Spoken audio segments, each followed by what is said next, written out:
Hey everyone, time for favourites again. I can't believe a monthly favourites. So obviously during April.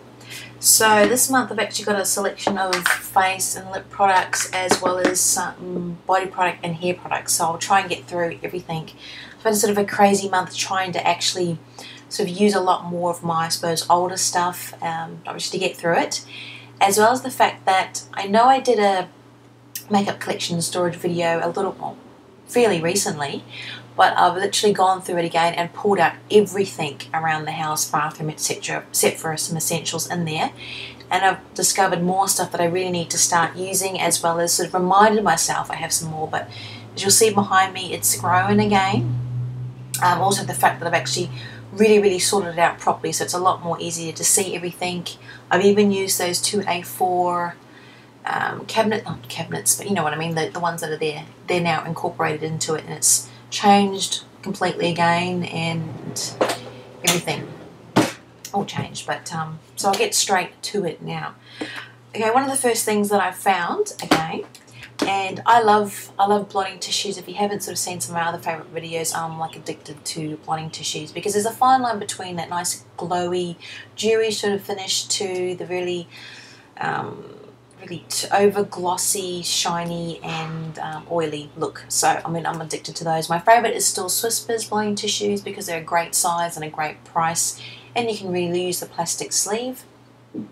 But the ones that I'm using at the moment, or this month, have been the Bloom ones. The only real difference between these and some of the other ones, they're slightly smaller, and these are lavender scented, and they just got a pink tint to the tissue paper. But really, I can't smell the lavender. I never have been able to, not on these ones or on the samples that they have. I can't smell it, but that's pretty much it. And you get 50 in there, so I'm loving those ones.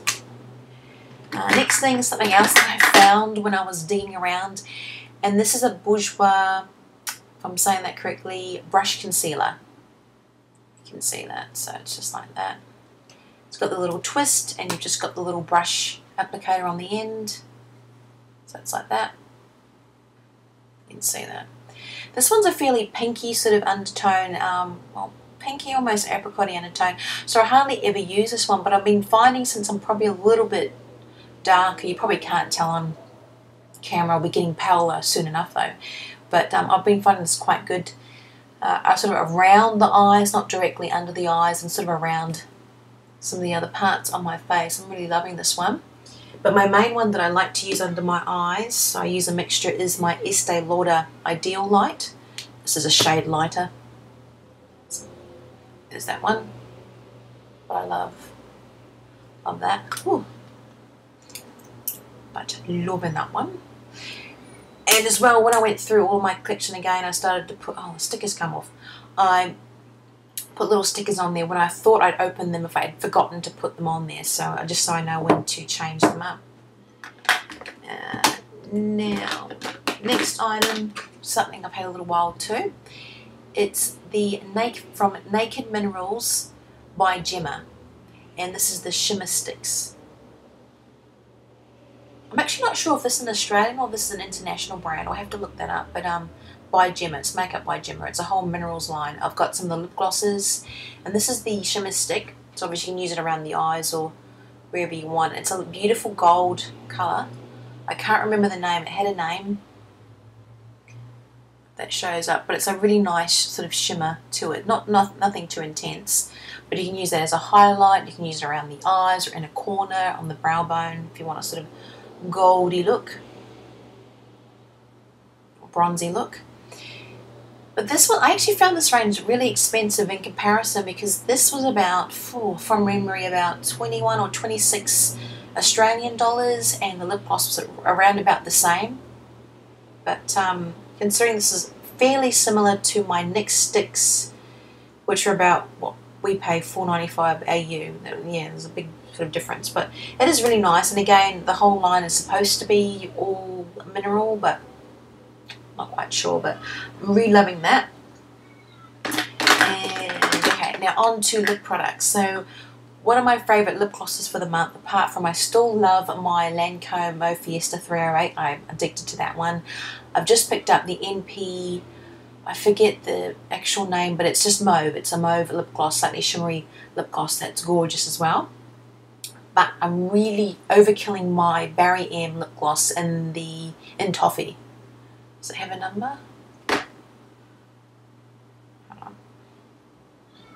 No, maybe it was on the paper, but yeah, so it's just Toffee. And again, it is like a nudie brownie pink sort of colour. I don't even know if it will show up much. When I wear it on my lips, I only really catch the beautiful shimmer that it has. It will show up. But it is like a rosy brown with a massive amount of shine to it. I love this because I can wear it over a lot of my lipsticks to gloss them up. I can wear it even over the top of my other more mauvey or pinky lip glosses. It just gives a great finish every time I wear it, and it's not tacky, it's not sticky. And the fact that it really does smell like toffee, or it actually reminds me of is it treacle? Oh, yeah, like toffee candy apples, that covering, but like treacle and golden syrup or maple syrup, like that's it, maple syrup. It's so yummy. You want to eat it. Obviously you can't, but I mean it tastes fine as well. But it has that beautiful smell. Every time I put it on, it just makes my mouth water. And the next thing is something obviously I picked up this month, is from the MAC Give Me Libido London collection. I mentioned this in my very small haul. It's the Blooming Lovely. It's an amplified finish. For those of you who didn't watch my video, it is that sort of real mauvey, pinky go-go sort of colour look to it. And that's it there, just a couple of swatches. It is fairly pigmented. It's quite intense. I don't really wear it on its own because when I put it over my lips, it comes off very pinky purpley. It actually looks like I'm cold, like, you know, when your lips start to go that sort of blue tinge to them. So, but I can still wear it. But I actually have it on at the moment, but I've got it underneath my MAC Via Veneto, which is a really, gosh, it's like a lavender purpley, what is it? Dazzle Glass, but it's just really shimmery, because I wanted to sort of play on the purples. I've got a bluey, it probably won't show up on camera, it's a bluey purpley t-shirt. I've got my violet earrings on. I've got purple eyeshadow again, which probably won't show up on camera. I've got my MAC Cool Reserve grey purple nail polish. I'm really doing the purples today, but overkill, but I'm at home, so that's fine. But yeah, I really love that. So I can wear it over the top of my matte lipsticks, under my lip glosses, etc. So it's a really versatile lipstick, and it's really creamy. What's the time? Whoop. Okay, get on to the face products. Next thing I'm loving is, I've been wearing a lot of Mousse foundations this month. I normally sort of change up between that and my mineral loose powders, but this month it's been basically all Mousse foundation. I love as my base is the Face of Australia Expert Finish Mousse Foundation in Honey. I love Mousse foundation because it's really easy to blend with a stippling brush, I find, rather than a foundation brush, because it does go really streaky and gluggy on the brush. So I use a stippling brush because I can actually buff it out. So you get quite a, I don't know if you can see on camera, it's actually quite a natural, glowy sort of finish rather than a cakey, streaky finish, which is no good with Mousse foundation. So I use that as my base. And when I watched a video by, I'm going to get the name wrong, Lisa D01, I'll put the name here. I love her channel, she's so gorgeous. But she did one where she did the two different shades to sort of give a more natural contouring finish. And I thought, oh, because I've got other Mousse foundations that I have that, I mean, obviously either slightly too light or too dark, or good for winter or summer, just depending on what, obviously, tan I have at the time. But I really want to use Mousse foundations up because they don't last, I find, as long as liquid foundation. The ones that, particularly if these don't have pumps, obviously, so every time you open it up, it's exposed to the air, you're sticking your brush in it, it's got bristles in it, and then by the time you get about 3/4 of the way down, it's a little bit stiffer than it originally is, and I just find I want to try and use it as quickly as possible. So I've got Australis Mousse Makeup in Ivory, which has actually got an SPF factor to it, which is great, and I've got the Rimmel Cool Matte Ivory. So I'm starting to use this when I want to do some highlighting because it's slightly a shade lighter, a shade or two lighter. So I use that sort of when I want to do some highlight. So I can actually buff it in with my other Mousse foundation. And they've basically got the same ingredients, so they're not sort of going to be incompatible. And the Ivory is about 1 or 2, it was actually about a shade dark. I normally go 2 shades darker when you want to do a contouring foundation, but I sort of use it along there. But I'm finding when I'm buffing it out, it actually gives quite a natural but gentle sort of contour, which is quite interesting. I actually quite like that. So I'm trying that. I've been trying that for the past couple of weeks.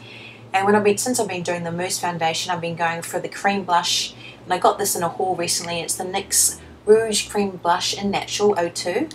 It looks really bright pink there, but actually once I've sort of blended out properly or buff it into my cheeks, it just gives a nice glowy flush to the cheeks. So I'm loving that one. So that's it. I've sort of run out of time because I talk too much. But again, I hope you like my April favourites, and I'll be doing a part 2, which will be other beauty products. Okay, so check that out. Take care, everyone. I look forward to seeing all yours.